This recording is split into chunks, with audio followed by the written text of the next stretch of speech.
introduce our keynote, Jean Darnell from the Pflugerville Independent School District. She's going to, her keynote is Unlocking Your Inner Trailblazer with AI. So welcome, Jean. Thank you.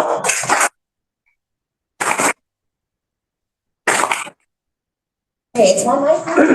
You need to press the button and you should be. Okay, yay, y'all can hear me. Hello, friends, how are you this morning? Good? Yeah? All right, well, I'm gonna get started and give you a little look at that, right on my face. That's okay. Okay, this is a little bit about me, my background, so you can see who it is that's presented in front of you. There we go. A little bit about myself. I am just recently coming out of my, I did a Pflugerville Center fellowship on AI. So all of the stuff that I give you today, especially when we get into that lesson plan, is coming straight from my research. I did the dirty work for you. So this is a little bit about me. I have been on various committees. I just completed this last year, y'all, when I tell you, sometimes you know how you want lessons to come for you, and so you put a lot of seeds out there. I'm a gardener, so I planted a lot of seeds out there, and they all came to roost in 2023. And so in 2023, I was going running. I had started the school year. That November, I was in a leadership institution. That November as well, I was publicly speaking for District 3 for our Texas Library Association. And then I was knee-deep in Pflugerville Center work, investigation. So I did a lot, plus I'm on the advisory board for PBS, and so yeah, last year was a doozy, but I made it into 2024. So that's a little bit about me. You'll get a QR code at the end of this that will kind of catch you up to date, and you'll get this entire presentation. So you can still, but please copyright and give me credit for my work, especially if you choose my Pflugerville Center work, because they already own it. I sold before them. Okay, an arrow number. Hang on. There we go. No, come back. I'll do that.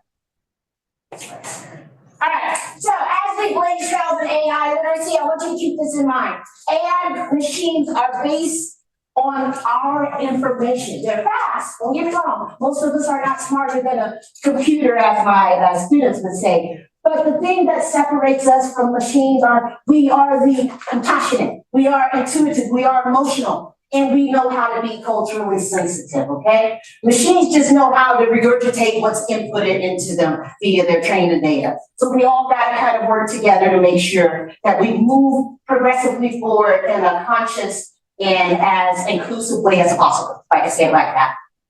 Ooh, this is super sensitive. One slight touch, it's like, oh! It's that heavy. Okay. See what I'm talking about? I barely even touched that bad boy and it just skipped on. All right. It's AI. It's getting real sensitive, like what you about to say about me. Anyways, here's the why for librarians about taking a proactive approach. It is called, I'm used to calling it generative AI, but the official term is artificial general intelligence. So I have to abbreviate it as AGI if I'm going to give you the most sound information. But artificial general intelligence or generative AI is all based on training data and large language models. You've heard this before. Some of you show up in, you know what I'm talking about? Okay, so it's all the information we give it. In my AI biases class, I teach the specifics of training data and its biases that are incorporated in it. So it's all contingent upon what we give to it, how we feed the monster. So keep that in mind. All right. Generative AI is already in your life. It's already here. It's been here for almost 10 years. It's just that with ChatGPT and OpenAI, it kind of started a tornado, if I can say it like that, back in November of 2022. So it's there, it's been here, but we know any of you that are tech geniuses, you know artificial intelligence has been around since the 50s.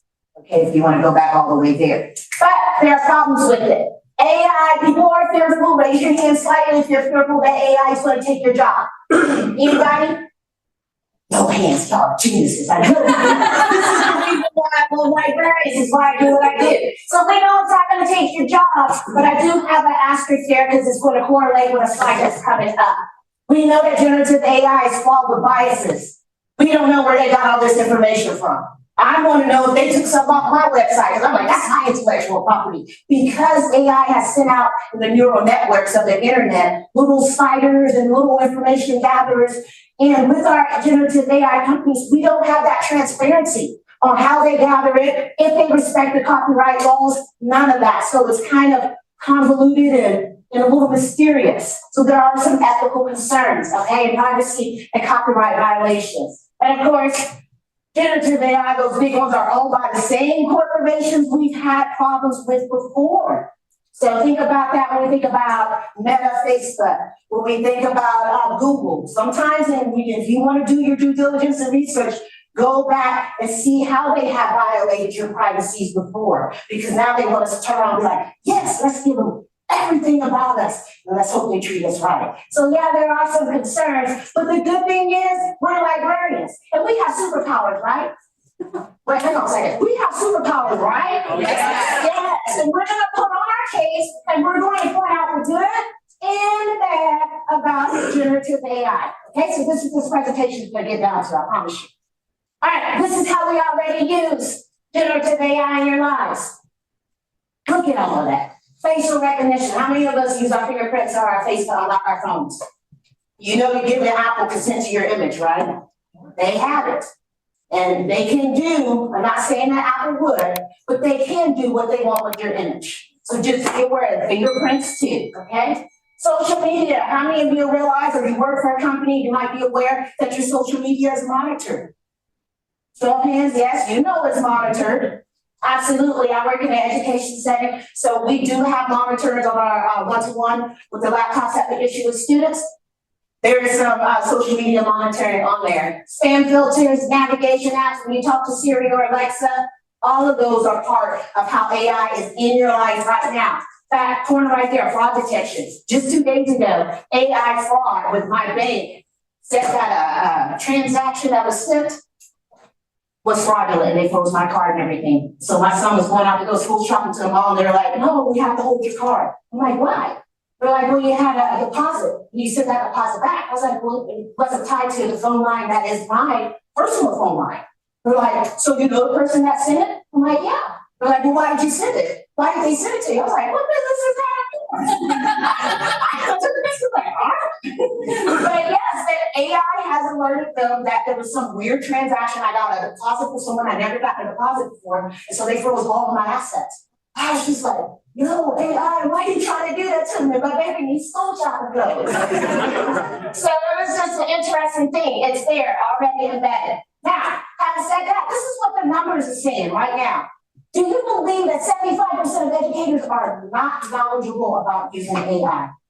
75%, y'all.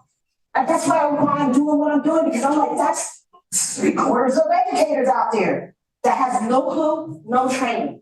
44% of the public says they do not knowingly use AI in their daily activities. When you think about the slide I just showed you, do you think that number kind of matches up, or maybe folks are not really realizing just how much AI is embedded in their lives? I think it's the latter. And then look at that last number, 83% of companies are not only using AI, but they made it a priority. So what does that tell you when 83% of businesses are out there raking in with AI and 75% of educators are like, I don't know nothing. So what does that tell you? Do you see the big discrepancy? This is the reason why we got to put in that sweat equity. All right, we know AI is a computer and is trying to act intelligent like humans, but all they're doing is recognizing the patterns in our behavior and imitating us. Does that make sense to you? They're not going to be smarter than us unless they have put that AI onto your brain and they're using your brain kind of like a siphon. It's not going to outdo you. It might outdo lazy versions of humans. They might be scared. If you're a couch potato and you don't want to amount to anything, you can be replaced by AI. But as librarians, nay, you're not going to replace us. Okay? So, how does AI affect libraries? This is an AI-generated video. I just want to show you how it works, how AI videos are created. And then it's, of course, incorporating content information. Now, let's hope the speaker, we have a Jimmy Rick speaker up here. Yes, to hear it. Libraries have been at the forefront of safeguarding and organizing information for decades. However, libraries have been slow to adopt new technologies, causing gaps in training and service. But with the advent of AI, libraries are now incorporating new tools and processes to improve their services. AI can help improve the precision of search and recall efforts, making it easier for patrons to find what they need. AI tools like robotic process automation are helping libraries automate routine administrative tasks. Automated storage and retrieval systems are also being implemented to improve library operations. AI is also paving the way for the development of smart libraries that are available to patrons without being directly staffed. AI chatbots are proving effective in connecting users with personalized and efficient information requests. AI tools are also being used to provide more personalized and intuitive services to library users. Finally, libraries are helping patrons gain AI literacy, providing the skills needed for people to confidently engage with a society that is employing more AI tools and processes each day.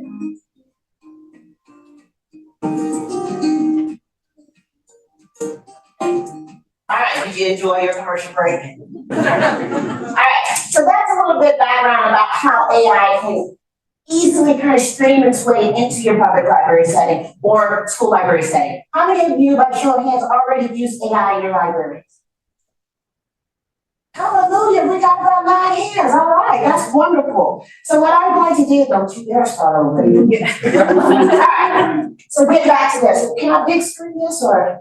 That's about large as it gets. Anyways, basic trails to the library means you gotta keep these 3 types of AI in your brain. Remember at the beginning of the screen, I said there are various types of AI? Here they are. You have authentic intelligence. Okay, that's basically humans are at the heart of everything AI generated. I don't care what it is, if it's an algorithm, whatever it is, we are at the heart of it. That's the authentic AI. So there you go, number 1. Number 2, artificial. Machines assisting us on a repetitive structural task that we don't want to do because it just annoys us over and over again. There's a little bit down there, but it's a little cut off, so it's okay. We're gonna move on to 3, augmented intelligence. That's the collaboration between man and machine to improve our outputs. All right, authentic intelligence. How natural creativity from humans supplies the imagination needed to delegate information to machines. What I want to talk about right now is how we can incorporate that at the library. How many of you have heard of Nature Smart Libraries? Only one person? Well, I'm going to give you some background on that. That's literally when the library is catering to the natural biology and intelligence around us. So case in point, Nature Smart Libraries are libraries that are connected to parks, nature reserves, state parks, whichever it is, some type of natural ambiance that the library is embedded to. And it's not just embedded in that area, citizens are encouraged to go out into nature, to start exercising, becoming one with nature. Do you know that 80% of our population doesn't even interact with nature? We're so urbanized that we don't even go out into nature anymore.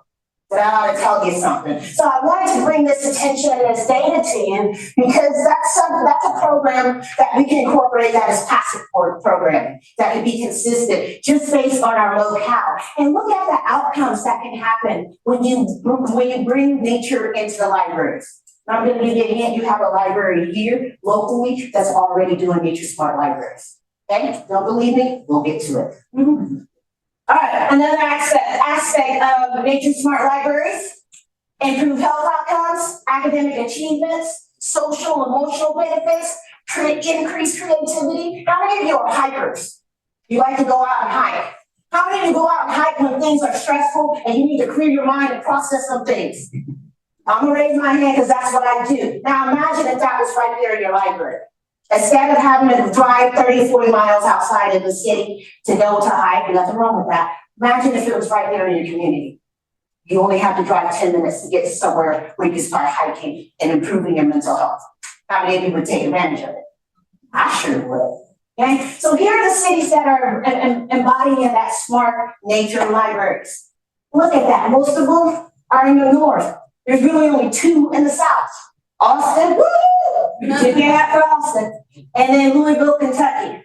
That's all. Most of the smart libraries are in the north. Why is that when we got all this land around here? It's hot. It's hot. Yeah. I know it is hot, but we can build mist and cooling centers. You can roll up there, take a little mist, and you go right back out to 100 degrees and steam. You don't need a sauna. Just go over to the misting. Yes. Add Washington State to it. Add Washington State to it. I will definitely read that feedback. That's not my data. I just wanted to make sure to snip it. But I would agree with you. I've been to Washington State and I know how beautiful it is. And we have nature paths that they can go to the state park. They get a free pass to go to the state park, and they get a map of birds and different things. So yeah, we do that. Mind if we still add, I pitch you to the state parks here? We can steal that. That. I sure will. Not good at everything. City of Cedar Park. I didn't catch that last little bit. What you saying? Oh, I said it came with the it was a grant from the state library, but it's got everything, including a survey. So backpack, everything. So all of y'all that might be having ideas about what the right grant's for, put this down. This could be something that we can collaborate with. Now, a local library that's already embracing that authentic intelligence, the natural intelligence we possess as humans, Cedar Park Public Library, I don't know if you know, but they are rolling out brand new library in the Bell District. And it is centered on this nature smart, incorporating bringing nature into the library and extending nature out into, of course, the surroundings. All right, and so I wanted to share with you, in building the land that they built on, you know, they had to cut down trees. Just have a moment for that. I'm a gardener, cut down trees is like sin in my brain because we need trees to breathe. That's all I have to say. We need trees more than we need Wi-Fi signals. Anyways, the importance of this is the trees that were there, look at what they did with it. They didn't just toss them. Architectural firm to design the new library. The Lake Plato Interiors team saw a great opportunity to repurpose trees from the new library site to design a wood wall. The double height feature wall needed an inviting design that also performs acoustically. Using this material to screen the acoustic wall covering tells a story of sustainability and environmental respect for the trees that once stood here. These trees, ranging from 30 to 80 years old, include American elms, cedar elms, and pecan trees.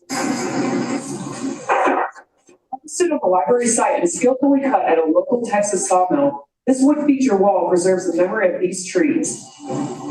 Each tree is tagged, creating a tangible connection to its history. Now, the wall stands as a testament to the enduring connection between nature and reading, honoring the legacy of the trees while celebrating the unique beauty of books on a library shelf.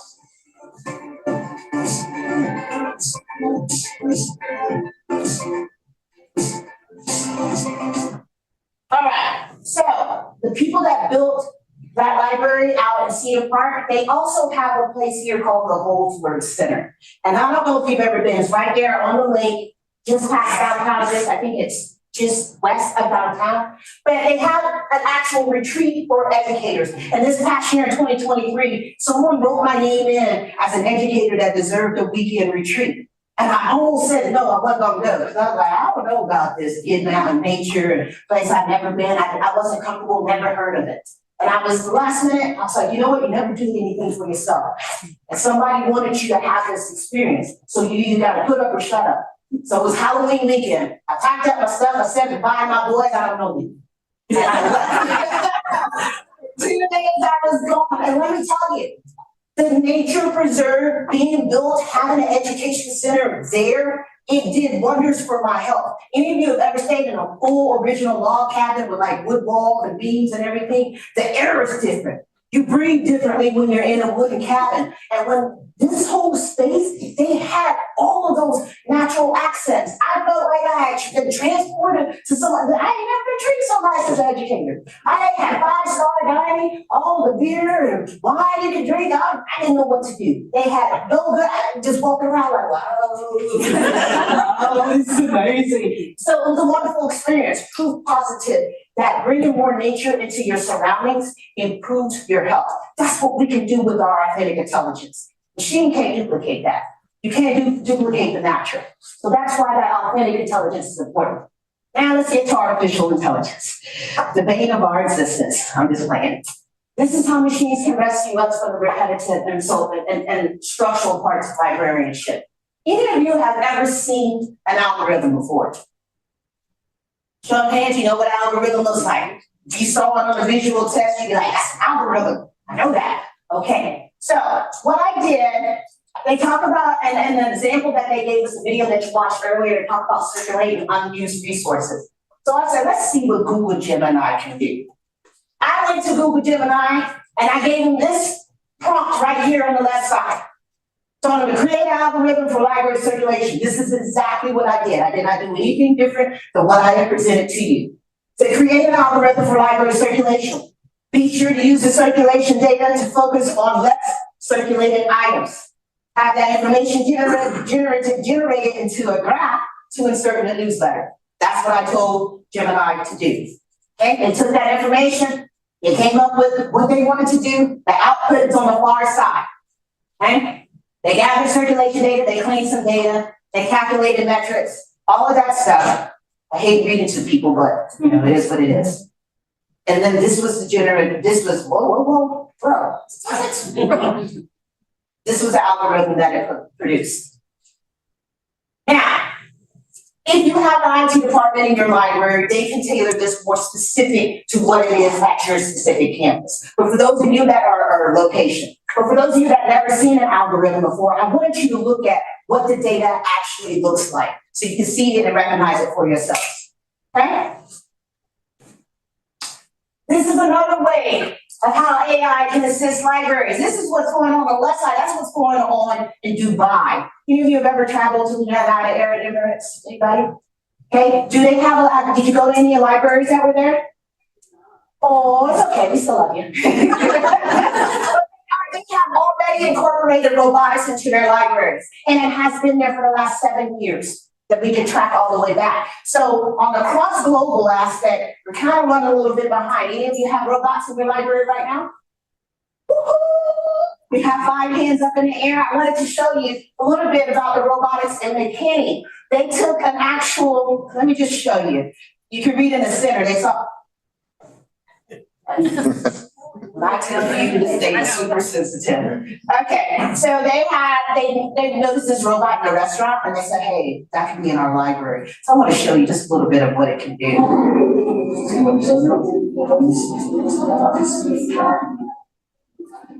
So they're using a camera to select which area of the library they want to travel to. And then you just follow the leader. And it will take you to that specific point in the library where those books are located. Okay? So for those patrons that maybe are not familiar with the language, or maybe they just they're introverts and they don't want to interact with people because we serve everyone. This is a way for you to have some nonverbal assistance and cues to get people to the resources that they need to use in a robot. And they're not that expensive. They cost, well, I say they're not that expensive. In relative terms, they run between $7,000 and $8,000 to $10,000, depending on how you want to mark it up. Okay, so that to me is a lot of money. But look at the benefits of it. If you just wanted to have some robotics in your library, the kids will be all over this. They will want to follow that robot anywhere. They'll just be over there just taking pictures and they'll just follow it. And it's wonderful. You can decorate it if you want to engage them. But I just thought that was great for a way of how robotics is being used in the library. Hi, here's loading menu. I don't need it. All right. Next thing I want to talk to you about, AI for mental health. Mental health is something that's extremely important to me because as an educator, I've seen the decline in my students from what they were before the pandemic. I have 23 years in education. What they were before the pandemic and what they are now, whoa, howdy.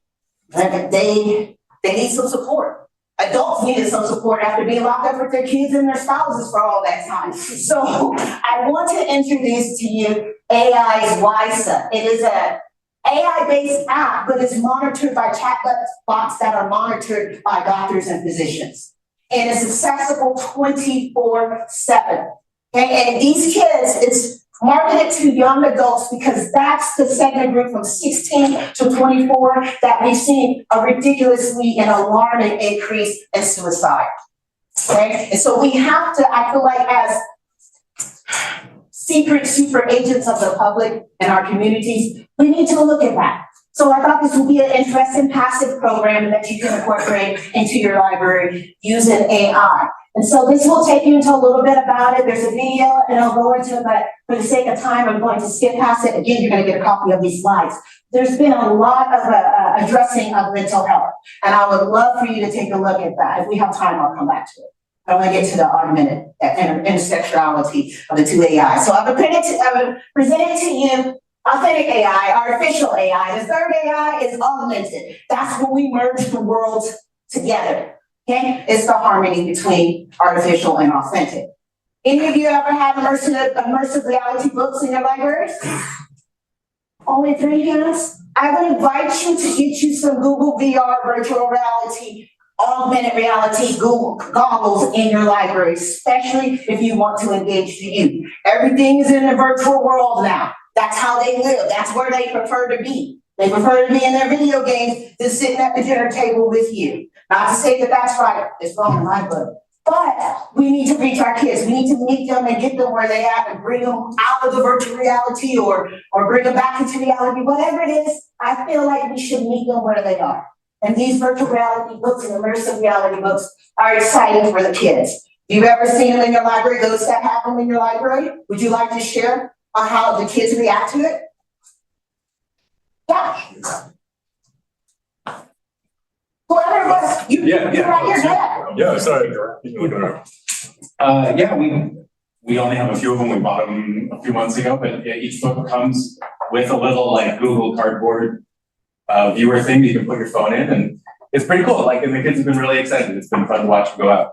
And you read along through the book, and you hit a page where there's a little QR code. You point your phone at it, and it loads up the IR video that you watched in your little viewer thing.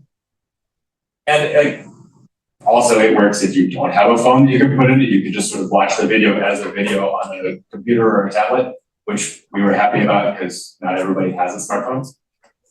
Yeah, they were cool. Excellent, thank you for that contribution. I think about this for our young teens who may want to be video game designers. You might be able to create a software or algorithm that can look at this and test out the video games that they create. You know, put your goggles on, see if what your theory is and how you design it works. That's how I can see this with some of the older kids.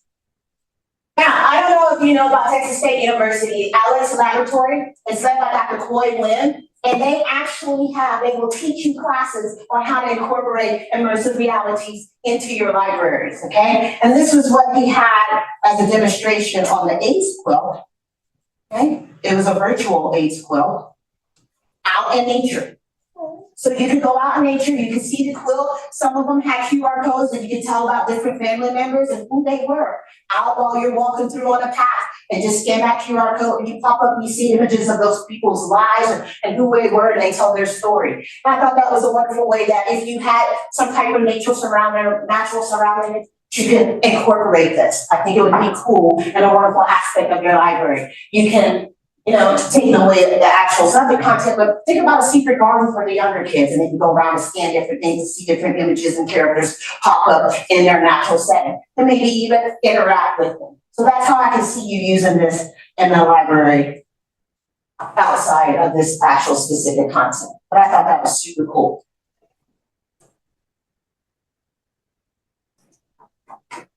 All right. So what does this mean? Just skip the slide? Okay, did not skip the slide. All right, so what does this mean for library leaders? Trailblazing your way. Look at here. Some of you, raise your hand, let's just be honest. You hate AI, you don't want to get involved with it. You'll learn about it, but only if somebody forces you to. Okay, so you're the ones I'm talking to. There are going to be some adversion. I will be honest with you. I wasn't gung-ho about AI. I got a bittersweet relationship with AI right now. And it's simply because I see all of the flaws, but I'm trying to force myself to see the good, because there are some good things about AI.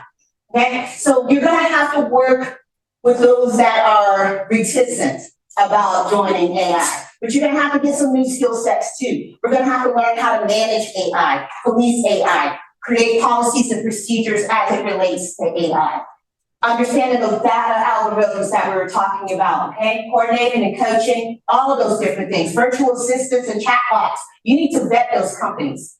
Because if ChatGPT, OpenAI can spit out some stuff and say some things that are off key and not well rehearsed or researched, then any AI virtual assistant, any generative AI, they will tell you in their terms of service and agreement, we're not responsible for anything, but you good luck on using it. And let me tell you, some folks have done it and got in trouble. We have lawyers, not in the state of Texas, but they recite sources from ChatGPT and they weren't real and they put it in a legal case and they got their legal case thrown out because they just trusted ChatGPT at face value. Rookie mistake number one. If the company is telling you I'm not responsible for it, you can't sue me for the data that's in there, don't use it. That's the best way I can tell you, especially if it's something like a legal case. Okay? Other things we're gonna have to talk about. I use AI for scaffolding as an educator. Sometimes my kids are ELL and they don't know the language too well, and I give them a 4-page paper. That's automatically gonna shut them down. They're gonna be like, I don't know what she's talking about, I don't even understand words that are coming out of her mouth. But with AI, I'm able to summarize, chunk it, hit the bullet points at the click of a button. I've done that before, and I went and made sure that what they were saying was actually true.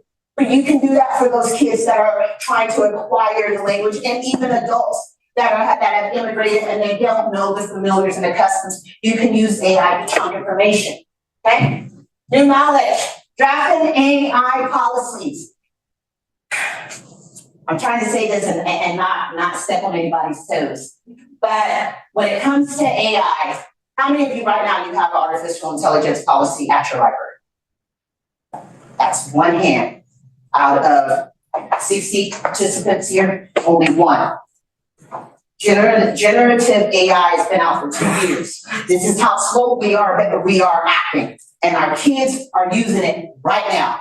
Our community is using it right now. And because of politics, bureaucracy, whatever you want to say, our leadership is moving like a tortoise while society and our community is moving like the hare. So what does that mean? What are you trying to understand from that? I'll tell you what you need to understand. You're gonna get on the ball. We have to get on the ball because the worst thing we can do is get caught with our pants down and we don't have anything substantiated. We don't have any rules, and then somebody else is going to tell us what the rules are because they are on offense and we are on defense, running around without any type of governorship. So you need to start talking to your AI, really not your AI, but your library leaders on creating an AI policy. That's what I've done for the last year in education. I have been dogged about, please, let's get some type of policy on there. In fact, on tomorrow, you'll see me on the Dr. Phil show arguing for policies because schools don't have it. Everybody's like, ban it, and I'm like, if that's the approach that you take, don't be mad if the kids use it and you don't know the difference. They slip it past you because when it was time for you to wake up, you wanted to stick your hand in his head. You didn't want to address it. It was too much to deal with. Oh, it's a headache. Yes, it is a headache. I can vouch for it. It has been a headache for me. But you can either put up or shut up. I hate to say it, but we're in that reality right now. And we have to come up with some type of policy. Professional development, yay, that's why I'm here. Okay? So professional development is important. And of course, start teaching AI literacy. Even if you may not like it, find somebody that likes it enough to start teaching it. Because just being oblivious to it is how you get burned.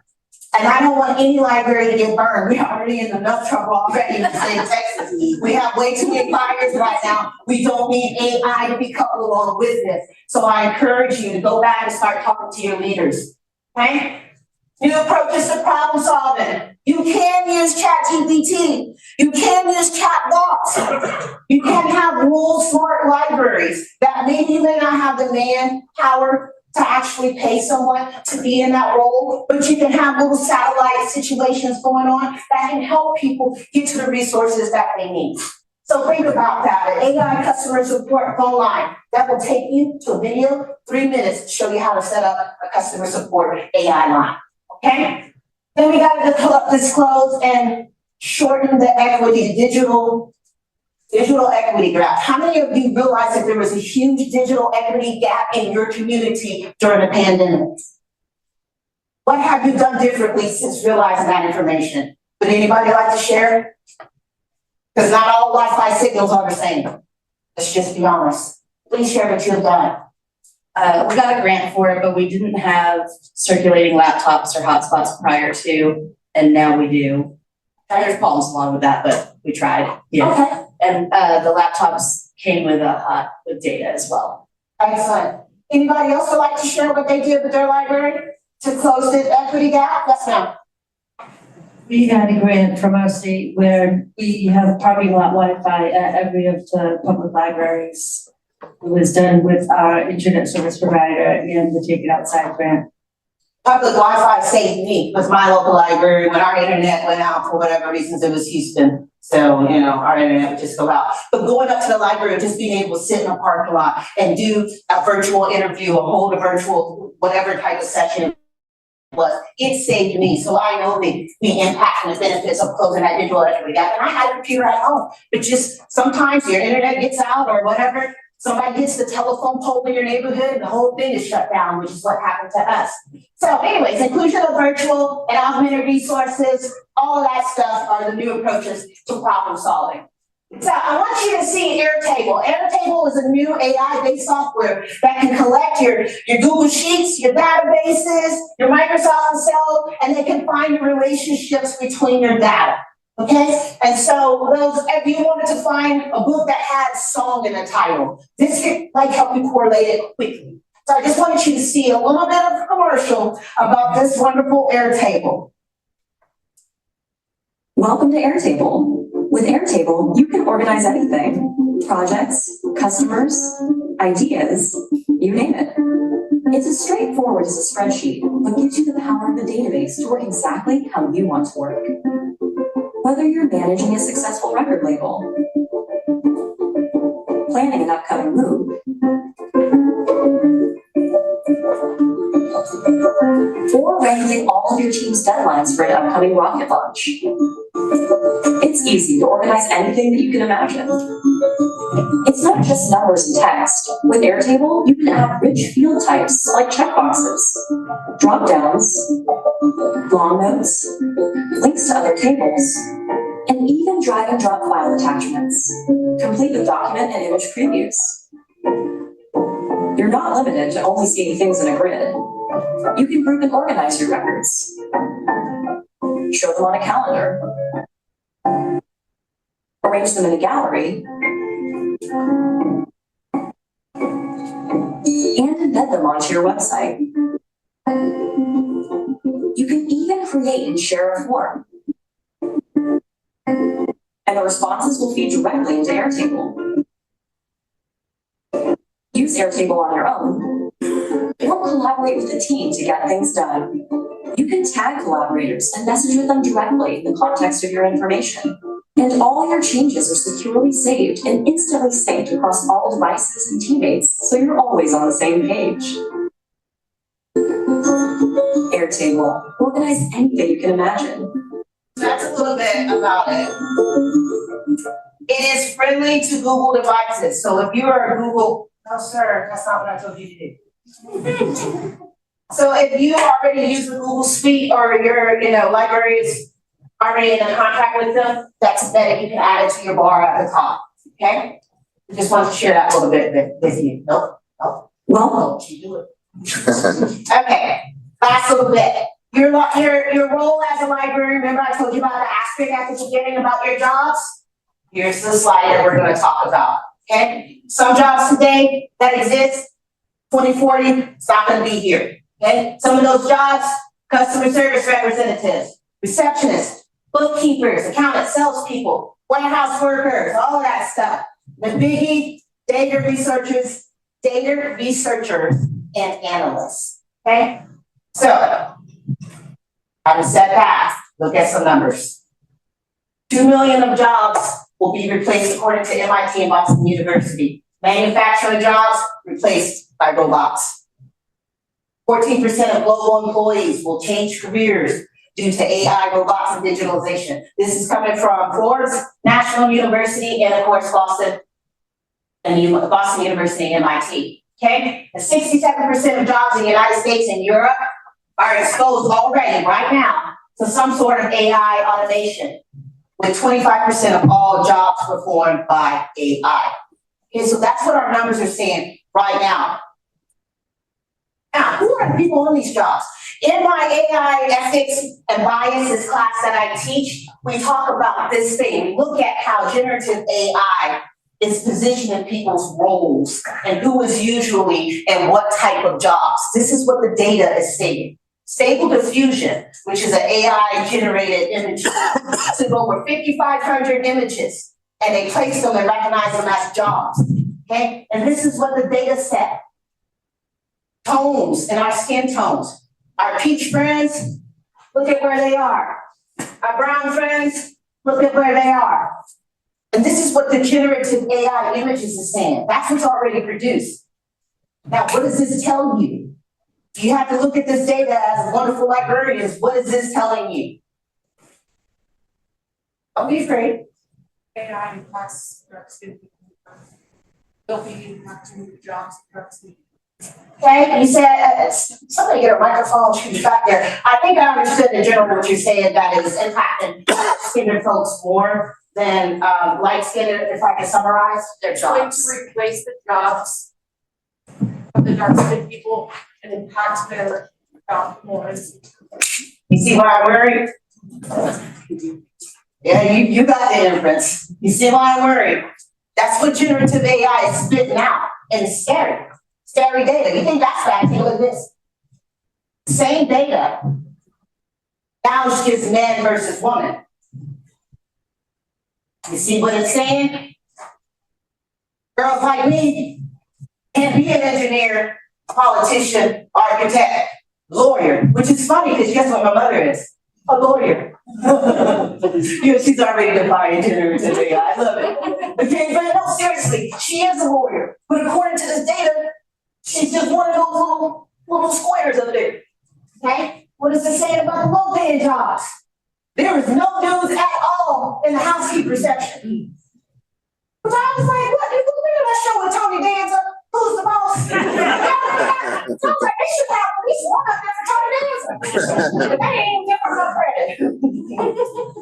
So, having said that, how many of you knew that there are racing algorithms out there that police your pictures? Think about it from a mental health aspect. Right here on this left side, Google AI rates images, all images on the internet. Out of these four, which one of them had a 90% accuracy rate on being sexually explicit? Out of the ABC that you have on the left side of your screen, which one of those was rated 90% on sexually explicit? Which one of those pictures? Oh, not A. I have one person that says A, two people that says A.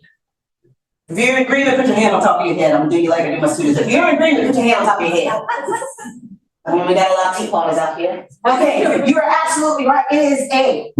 A was the image that was rated sexually explicit. Oh my God! Why? Because it was the act that happened to get her in that situation. What is that telling you about girls and how girls are treated on the internet? Okay, some of y'all get a little angry. I ain't do it. I'm just putting the data out. Okay, but this is what's happening with it. And then the same thing on the right side of here. This guy, use this picture, put on a bra. Look what happened to him.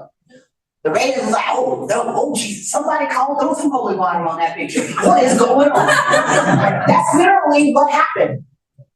So you're telling women a certain thing. You're giving girls one type of governorship, one type of treatment, and you're giving gentlemen another. Okay? Which brings us to the elephant in the room. Biases, ethics, copyright, data, privacy. These are all the things that I think every last one of us in here are worried about as it relates to AI. I'm worried about the two. Okay, I'm worried about the graphics and how they're biased heavily. I'm worried about the medical knowledge that's on things like ChatGPT, especially as it relates to people that looks like me. Some of that stuff is just straight up lies. I'm like, what? I thought our skins were all uniquely, the same kind of depth. They're saying that black people got thicker skin. Like, I know for a fact my skin ain't that thick. You see all these scars I got on my knees, on my arms? I'm like weak, real weak. You know? Anyways, and then of course, racial biases in AI. I know we don't like to talk about it, but it does exist. And if we're going to be servants to our entire community, we can't just look at certain types of our community, we gotta look at all aspects of our community. And if you want, this link will take you to a very hot article I wrote back in fall, a year ago, about what it would take to fix AI's biases problems. I went deep into it, y'all.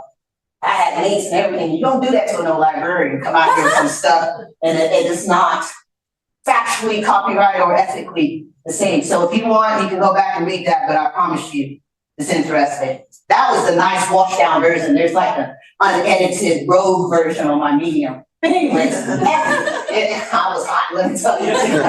Because, okay, let me give you a real quick background, I'll make it short and sweet. When generative AI first came out, I was excited about it. I was one of the ones back in 2001 that taught myself code, you know, because I wanted to know what was going on. I was late for everybody else. And then I said, well, when generative AI came out, so I'm gonna hit the ground running. I'm not gonna be scared. I'm gonna teach myself what I need to know. And when I started digging and finding out, there were some wonderful things with them when I applied it to how it felt to people that look like me. I was like, oh, no. So what did I do? Go to my blog. I was like, I'm about to teach AI how to behave and how to be ethical, how to be inclusive, all of that. And I did. And the PBS picked it up. They were like, we like what you said. I was like, I like it. I thought they weren't gonna like it, but they did. And so they published it and we started talking about different things that we could be improved. They're like, get into a boot camp. Start learning what you can learn. And I did. I went to a boot camp, I went to Google, got their generative AI for educator certification, was 6 weeks in an AI boot camp, learned everything I could possibly know at that time about AI. And I was like, how can you put this in a classroom intelligently and equitably? And I started creating lessons. Now, that's how I address the ethics. Copyright. How many of you are aware or have seen images where it looks like a professional person and their body is doing something that is completely inappropriate? It's been around forever. We have deep fake images, whatnot. But now we're starting to get into voice AI. We can take people's voices and make it say and sound like it's like someone is literally talking to you on the phone. Images, people's artwork. Right now, Colin Kaepernick, I know everybody knows him for his protests, but right now he's trying to get together a business to create graphic novels using AI-generated images. And the issue is some of those AI-generated images are copies, for lack of a better word, of real artistic images, and they have a problem with it. I would have a problem with it too. If you're not respecting my copyright, and you think you're just gonna get your little AI machine and do whatever you wanna do with it, no, that's the reason why we need policies out here. Because right now they're running road. Same thing with your data. How many of you can tell me right now what ChatGPT was trained on data? Raise your hand. Where they got their data sources from?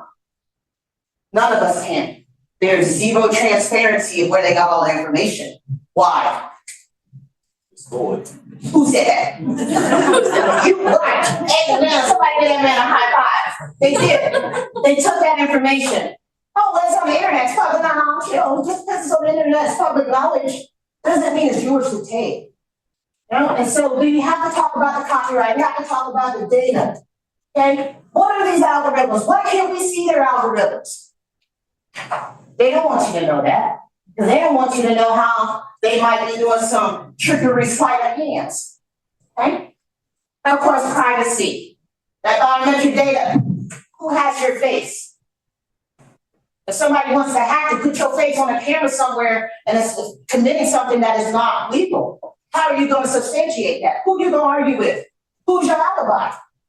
If the computer says that you were there at this time, you're going to be arguing with a computer. And you know, Inspector McGee's going to be looking at you like, I don't know, the computer says this. And you're like, but I was here. So you're going to have to look at that. I love this because the federal government is already on the case. All right? They just passed last month a law that makes the voice and robocalls and robotext illegal. So our government is slowly, they on a bicycle, but they're trying to catch up with what's, progressing with AI.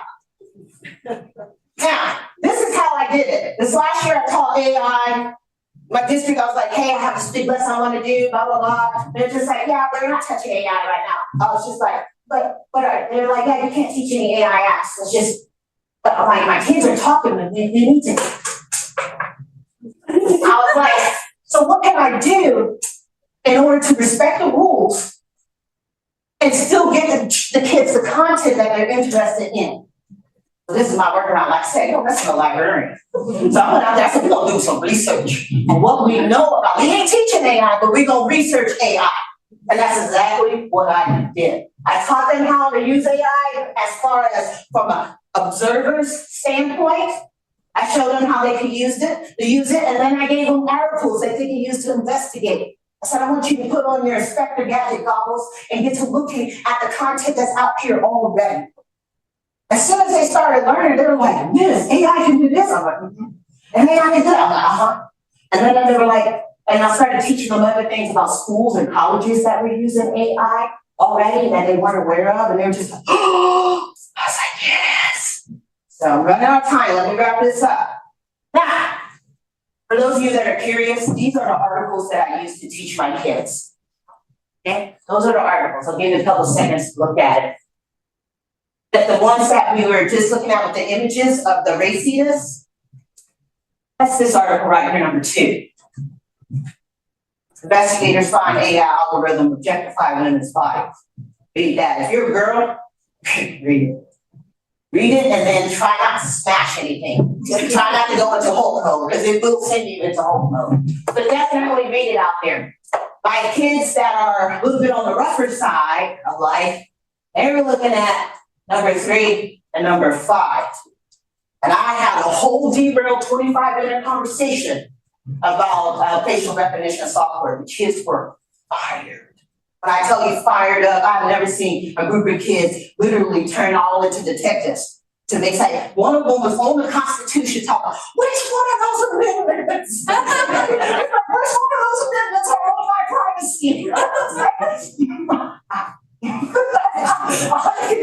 think it's the fourth one. They just say, I have my kids write a policy. It's like our school district doesn't have a policy, and I think it's important for you to have input as the generation that's literally had slight technology at their fingertips since birth. It's like you guys know a little bit more maybe than the boomers, as you call it, or the old fogies might know. So rather than just whine about it, do something. So I was like, let's come up with some policy writing. We looked at the AI Act in Europe because America doesn't have anything really substantial to investigate. So we looked at it over in Europe to see what was going on across the pond and what their real rules and regulations were. And then our kids came up with their own policies. It was amazing. Okay, so what can we do to further our inclusion in AI? We gotta investigate AI. You cannot be a librarian and take AI at face value. Investigate them, then expose. Act like you're working for a tabloid. Expose what you find that's wrong. Speak up. It's no good for you to just be sitting there at your coffee table. This is the reason why I don't use it. Put it out there. Give us some feedback. We are in this boat together. None of us are getting out here alive. We got to work with AI. So expose it. Then give people tools to work through it. And better ways to engage, advocate, and lead. This is me advocating and leading. Ain't nobody asked me to learn AI. I just decided that, you know what, this is the direction. I'm not going to be a coward. I'm going to learn. And the world has opened up to me. You know, so many different opportunities. It's just because I took the initiative on it. And I want you guys to do the same. It's no good in my brain. I have to share it with you. Because everybody deserves to know this content. And so put your knowledge to good use. Don't be afraid. Talk to any and everybody you can about it. Learn as much as you can. And remember this formula. Man plus machine equals augmented intelligence. AI man, AI bot equals AI net. So that's authentic, artificial, augmented intelligence. So because I'm a girl in tech, AI woman, AI widget equals AI Wonder Woman. Right there for you. All right, that's the end of it, folks. So if you want a copy of my presentation, you can scan that QR code right there. All of these images that have been throughout my presentation are links or they're just things that I created on Microsoft using their Microsoft image generator. I have myself Charlie Brown, Wood Carvin, Star Wars, because you know that's my stuff. Way back in the day, and then those stickers earlier. Now, because I'm an educator, there's always an exit ticket. Nope. So here we go. Short answer, 2 to 3 sentences. Explain why it's important to conduct research on artificial intelligence.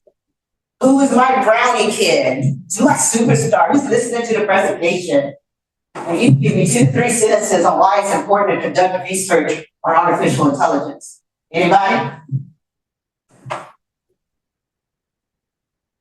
What? I'll see, let me get my grade book out. Yeah, I got attendance roster, please, here. Yes, ma'am. Oh, she's coming with the microphone.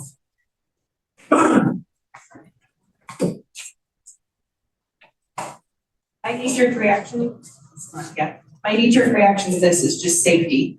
Safety for ourselves, safety for our patrons, safety for our data and those who do the creative work.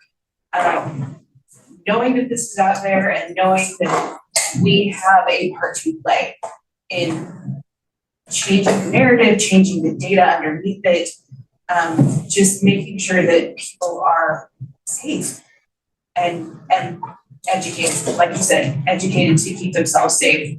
That is, the library is a community center. It is a place for community to learn and teach each other and to support each other and help each other. So yeah, that's my knee-jerk reaction is just safety all the way. Well, that knee-jerk is 100% on point. So you must got some like seance skills or something, because you're absolutely right. That's why I feel like it's important for us to have some policies and procedures in place to protect our citizens. Because inevitably, something that we've never even imagined, we don't have a prior experience is gonna happen. We're gonna be scrambling to try to figure out how to respond to it. So if we don't have anything in place, we're gonna get got. So I agree with your knee-jerk reaction. All right, anyone else? Last section says, imagine you're a researcher studying how AI can be used to assist individuals with disabilities. I want you to outline a potential research question. This is my higher level thinking, kids. You're a researcher. Something that I present to you today, what did I say that might pique your interest to research further? If I can rephrase it in a simple way. What is something that I said today that piqued your interest that you might want to research a little bit later, follow up on, find some content about? Anything? That big one right here. Woo! Hallelujah! I love you already.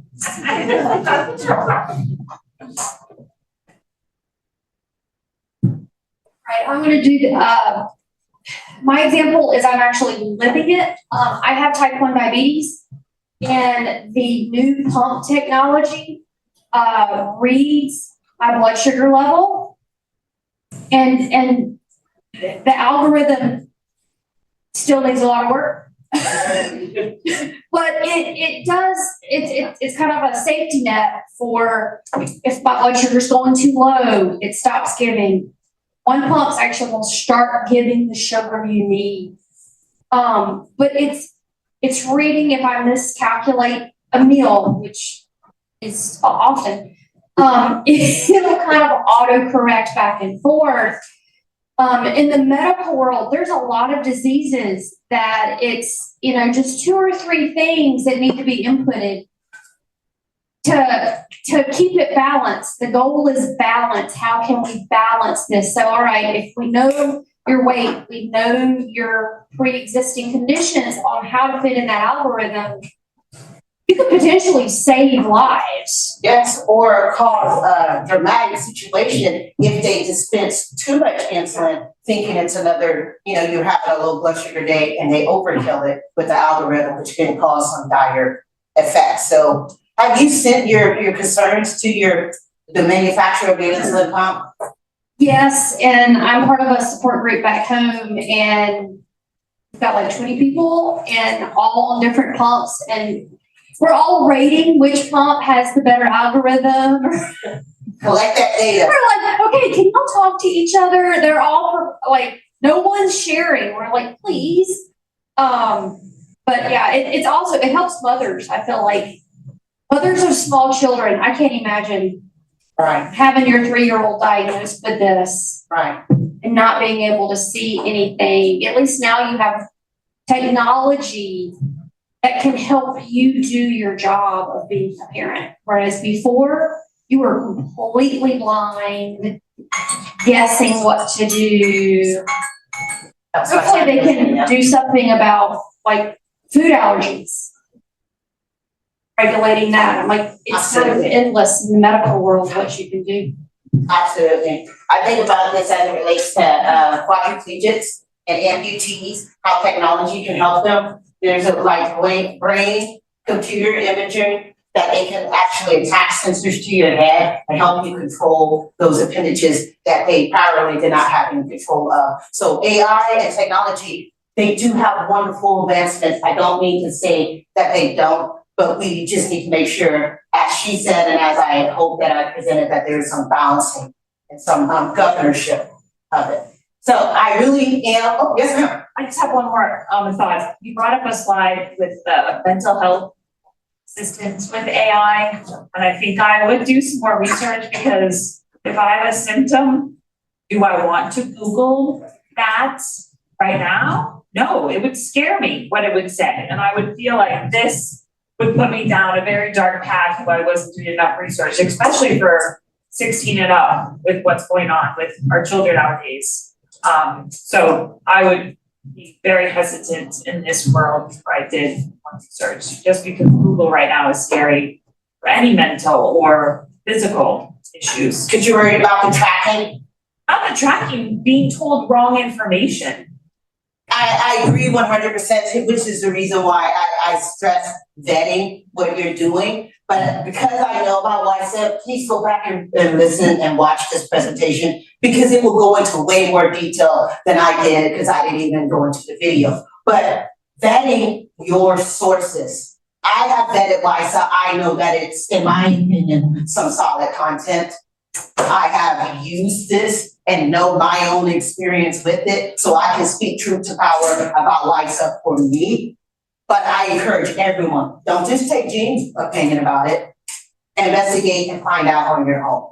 Reason why I put it there is because I know the impact of it. Any other questions? And I really am done. I'm gonna get off of here because I got some people tired looking at me. But I appreciate this opportunity 100%. And I thank you for being a wonderful and engaging audience. And I'm going to get out of here and then let your program go ahead and continue.